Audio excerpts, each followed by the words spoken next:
അല്ലാഹു സുബ്ഹാനഹു വ തആല വിശുദ്ധ ഖുർആൻ അവതരിപ്പിച്ചതിന്റെ ഉദ്ദേശമായി പറയപ്പെട്ട കാര്യങ്ങളിൽ ഒരു കാര്യമാണ് വയുൻസിറല്ലദീന ഖാലു ഇത്തഖദല്ലാഹു വലദ. അല്ലാഹു സുബ്ഹാനഹു വ തആലക്ക് പുത്രനുണ്ട് എന്ന് പറയുന്നവർക്ക് താക്കീത് നൽകാൻ വേണ്ടിയാണ് വിശുദ്ധ ഖുർആൻ അവതരിപ്പിച്ചത് എന്നും വിശുദ്ധ ഖുർആനിലൂടെ അല്ലാഹു സുബ്ഹാനഹു വ തആല പറയുമ്പോൾ എങ്ങനെയാണ് എൻ്റെ പ്രിയപ്പെട്ട സഹോദരങ്ങളെ അത്തരം ആഘോഷങ്ങൾക്ക് ആശംസയർപ്പിക്കാൻ നമുക്ക് സാധിക്കുന്നത്? നമ്മുടെ റബ്ബേകനാണ്. ഖുൽ ഹുവല്ലാഹു അഹദ്. എല്ലാ അർത്ഥത്തിലും അല്ലാഹു സുബ്ഹാനഹു വ തആല ഏകനാണ്. അല്ലാഹു സമദ് ലം യലിദ്. അവൻ ആർക്കും ജന്മം നൽകിയിട്ടില്ല, അവൻ ആരുടെയും പുത്രനുമല്ല. അല്ലാഹു സുബ്ഹാനഹു വ തആലക്ക് ഖാലിഖായ റബ്ബിന് ഒരിക്കലും ചേരാത്ത സിഫത്താണ് അവൻ പിതാവാണ് എന്നതും അവൻ പുത്രനാണ് എന്നതും അല്ലാഹു സുബ്ഹാനഹു വ തആലക്ക് ഒരിക്കലും ചേരാത്ത വിശേഷണമാണ്.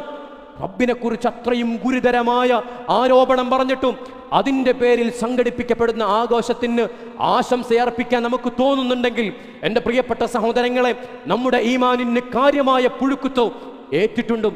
മൻ തശബ്ബഹ ബിഖൗമിൻ ഫഹുവ മിൻഹും. റസൂലുള്ളാഹി സ്വല്ലല്ലാഹു അലൈഹി വസല്ലമ ആരെങ്കിലും ഏതെങ്കിലും ഒരു വിഭാഗത്തോട് സദൃശ്യപ്പെട്ടാൽ അവൻ അവരിൽ പെട്ടവരാണ് എന്ന് മുഹമ്മദ് മുസ്തഫ സല്ലല്ലാഹു അലൈഹി വസല്ലം. പ്രിയപ്പെട്ട സഹോദരങ്ങളെ, സത്യവിശ്വാസിക്ക് അതിന് സാധ്യമല്ല. അള്ളാഹുവിനെ സ്നേഹിക്കുന്നവന്, അള്ളാഹുവിൻ്റെ റസൂലിനെ സ്നേഹിക്കുന്നവര്, അള്ളാഹുവിൻ്റെ ദീനിനെ സ്നേഹിക്കുന്നവർക്ക് അത്തരം ഒരാഘോഷത്തിൻ്റെ ഭാഗമാവാൻ, അതിനാശംസയർപ്പിക്കാൻ സാധ്യമല്ല സഹോദരങ്ങളെ, സാധ്യമല്ല സഹോദരങ്ങളെ.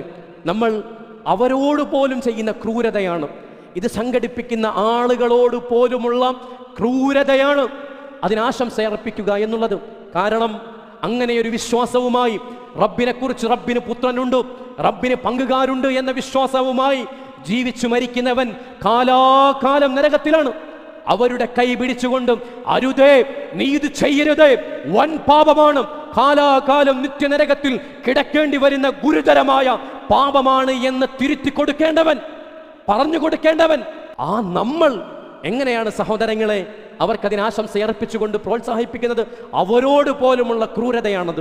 എൻ്റെ പ്രിയപ്പെട്ട സഹോദരങ്ങളെ, സമൂഹത്തിൽ ഒറ്റപ്പെടുമെന്നും ഭയപ്പെട്ടുകൊണ്ടും, സമൂഹത്തിൽ പല ചാപ്പകളും നമുക്ക് നേരെ കുത്തപ്പെടുമെന്നും ഭയപ്പെട്ടുകൊണ്ടും ഒരിക്കലും സഹോദരങ്ങളെ നമ്മുടെ വിശ്വാസത്തെ, തൗഹീദിനെ അടിയറവും ഒരിക്കലും നമ്മൾ വെക്കരുത്. എൻ്റെ പ്രിയപ്പെട്ട സഹോദരങ്ങളെ, ആരാരും എന്തൊക്കെ പേരിട്ട് വിളിച്ചാലും, ആരാരും എന്തൊക്കെ ചാപ്പ നമ്മെ കുത്തിയാലും അള്ളാഹുവിന്റെ ദീനിന്റെ തൗഹീദ് അത് മരണം വരെ മുറുകെ പിടിച്ചു തല ഉയർത്തിക്കൊണ്ടും അഭിമാനത്തോടുകൂടെ നിൽക്കുവാൻ എൻ്റെ പ്രിയപ്പെട്ട സഹോദരങ്ങളെ, സത്യവിശ്വാസികളെ നമുക്ക് സാധിക്കും.